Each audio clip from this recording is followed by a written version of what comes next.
Hello everyone, and welcome back to the channel. Today we are taking a closer look at a beautiful classic die-cast collectible, the Ford Model T Esso tanker from the famous Lledo, Days Gone, series.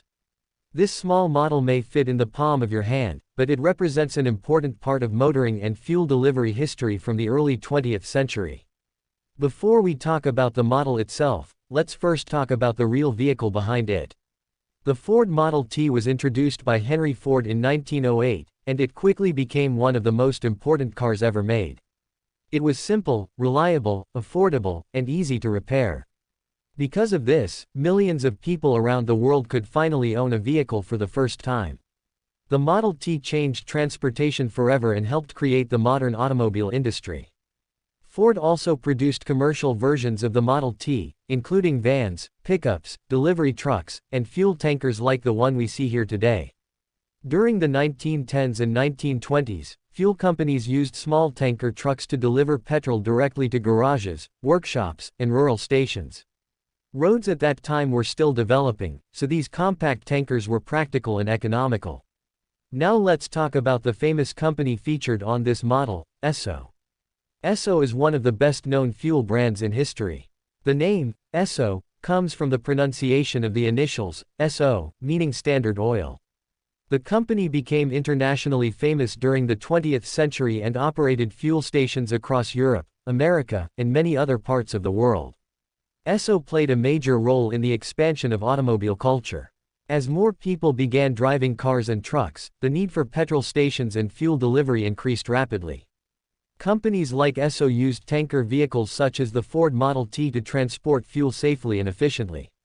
The inflammable danger markings on the tank remind us that carrying fuel was a serious responsibility even back then.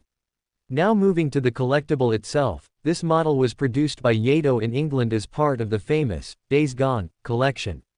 Lledo became very popular among collectors during the 1980s and 1990s because the company specialized in recreating vintage vehicles from the early days of motoring. This particular Esso tanker has a very charming design. The dark blue body combined with the white roof gives it a classic appearance, while the gold-colored spoked wheels add extra vintage character. On the side of the tanker, we can clearly see the large Esso logo along with warning labels that read, "Inflammable Danger." Small details like the 12 miles per hour markings and the No 7 inches printed on the cab doors help make the model feel authentic and historically inspired. Even though it is a small die-cast piece, it captures the atmosphere of the 1920s surprisingly well. Another reason collectors enjoy Lledo models is because they are nostalgic. Many people remember seeing these models in gift shops, antique stores, and collectible exhibitions years ago. Today, they remain affordable and enjoyable items for both beginner and experienced collectors. What makes this model special is not only its appearance, but also the history connected to it. It represents a time when automobiles were still new, fuel delivery was developing, and companies like Esso were helping shape the future of transportation. For collectors of vintage trucks, petrol memorabilia, or classic die-cast vehicles, this little tanker is a wonderful piece to display on a shelf or in a collection cabinet. Thank you everyone for watching. If you enjoyed this video, don't forget to like, subscribe, and share the channel for more classic die-cast and vintage vehicle content. See you in the next video.